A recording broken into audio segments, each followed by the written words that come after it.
Hello student, welcome to our YouTube channel Nursing Spikes here.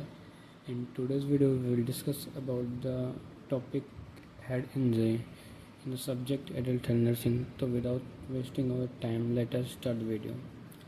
Head injury can be defined as is any sort of injury to your brain, scalp or skull which leads to functional disturbance and structural impairment of the brain tissue. मतलब head injury को हम लोग कैसे define कर सकते हैं? आपके जो ब्रेन की स्कैल्प या स्कल में जो इंजरी हो जाती है, वहाँ के टिश्यूज़ का जो नॉर्मल फंक्शन है और स्ट्रक्चर है वो डिस्टर्ब होता है, तो उसे हम हेड इंजरी कहते हैं। इसकी टियोलॉजी क्या, मतलब इसके रीज़न क्या क्या हो सकते हैं? फर्स्ट है हमारा आरटीए, मतलब रोड ट्रैफिक एक्सीडेंट। अगर किसी का एक्सीडेंट हुआ है रोड पे तो उसको हेड इंजरी होने के चांसेस है। फॉल्स सेकेंड नंबर पे आता है। फॉल्स हमारा जब कोई आदमी गिर जाता है तो ऑब्वियस सी बात है उसको हेड इंजरी हो सकती है।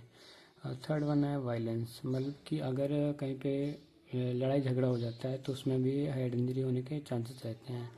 फिर हमारा फोर्थ वन है अल्कोहल। अगर कोई आदमी अल्कोहल कंजप्शन करता है तो फिर वो कॉन्शियस नहीं रहता है, तो ऑब्वियस सी बात है अगर कहीं वो गिरेगा तो उसको हेड इंजरी होने के चांसेस रहते हैं। फिर हम आता है कि हेड इंजरी हमारे कितने टाइप की होती है। तो फर्स्ट हमारा है स्कैल्प इंजरी और सेकंड आता है स्कल इंजरी, स्कल फ्रैक्चर जिसको बोलते हैं। तो स्कैल्प इंजरी में क्या होता है? In the scalp laceration separation most commonly occurs at loose areolar tissues, मतलब जो हमारा इसका स्कैल्प होता है उसमें किसी प्रकार का लैसरेशन यानी कट वगैरह लग जाता है या फिर जो कट के अलग हो जाता है तो उसे हम स्कैल्प इंजरी कहते हैं। अब स्कल फ्रैक्चर मतलब कि हमारी जो स्कल बोन होती है उसमें किसी प्रकार का फ्रैक्चर हो गया, बोन टूट गई है, तो इसमें कई प्रकार के आते हैं, जैसे हो गया linear fracture, depressed fracture, compound fracture, communicated fracture, minor and major fracture. तो हमारे स्कल फ्रैक्चर के टाइप्स हैं। फिर नेक्स्ट देख लेते हैं इसके हम पैथोफिजियोलॉजी। सबसे पहले यहाँ पे आएगा due to any etiological agent, मतलब किसी एटियोलॉजिकल एजेंट की वजह से हेड इंजरी हुई जिसकी वजह से जो ब्रेन की पैरेन्काइमा होगी वो डैमेज हो जाएगी। फिर यहाँ पे ब्रूसिंग हो जाएगी जिसकी वजह से जो ब्लड वेसल है वो डिस्टर्ब हो जाएंगे। फिर जो है टिश्यू इंजरी में ब्लीडिंग और एडिमा देखने को हमें मिलेगा। नेक्स्ट आता है हमारा क्लिनिकल मैनिफेस्टेशन। क्लिनिकल मैनिफेस्टेशन में हमें क्या देखने को मिलेगा? ब्लीडिंग अंडर कंजक्टिवा, फिर पेन, फिर पेशेंट जो है अनकॉन्शियस हो सकता है, पेशेंट को हैमरेज हो सकता है, मतलब सीवियर ब्लीडिंग हो सकती है उसको, पेशेंट कंफ्यूज हो सकता है, पेशेंट को चक्कर आ सकते हैं, वर्टाइगो और रेस्टलेसनेस हो सकती है पेशेंट को, और इंजर्ड पार्ट में जो है स्वेलिंग आ सकती है। इसके लिए क्या क्या डायग्नोस्टिक एवेल्यूएशन कर सकते हैं, मतलब कैसे पता लगा सकते हैं कि पेशेंट को हेड इंजरी हुई है।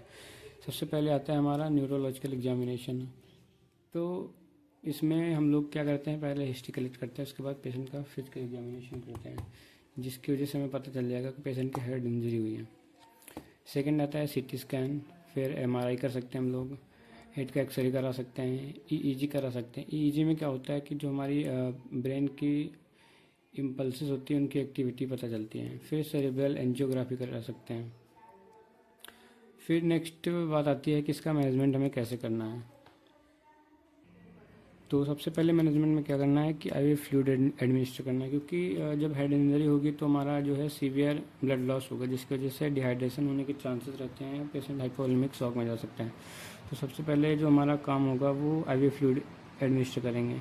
फिर वेसोएक्टिव मेडिकेशन देंगे, स्टेरॉइड देंगे इन्फ्लेमेशन वगैरह को कम करने के लिए, हाइपर ऑस्मोटिक एजेंट देंगे, एंटी सीजर देंगे। अगर पेशेंट को सीजर वगैरह आ रहे हैं तो हम एंटी सीजर मेडिकेशन प्रोवाइड करेंगे।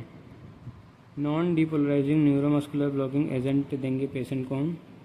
और फिर नेक्स्ट आता है सर्जिकल मैनेजमेंट। सर्जिकल मैनेजमेंट में क्या कर सकते हैं? क्रेनियोटॉमी कर सकते हैं, एंडोस्कोपिक वेंट्रिकुलोटॉमी कर सकते हैं, मतलब कि जो पेशेंट का जो भी वेंट्रिकल डैमेज है या भी इंजर्ड है उसको हम लोग रिपेयर कर सकते हैं या फिर उसको कट करके निकाल सकते हैं, कट कर सकते हैं वहाँ पर। डिकम्प्रेसिव क्रेनियोटॉमी, मतलब कि जैसे जो ज़्यादा पार्ट डैमेज हो चुका है उसको हम लोग कट करके बाहर निकाल भी सकते हैं। आज की वीडियो में इतना ही। आई होप आपको समझ आया होगा। अगर आपको इससे रिलेटेड कोई डाउट है तो आप लोग कमेंट कर सकते हैं। अगर वीडियो अच्छा लगा हो तो वीडियो को लाइक कर देना, चैनल पर पहली बार हो तो चैनल को सब्सक्राइब कर देना। ऐसी ही रिलेटेड वीडियोज़ आपको मिलती रहेंगी चैनल पर, तो आप लोग चैनल को सब्सक्राइब करना मत भूलिएगा। Thank you so much.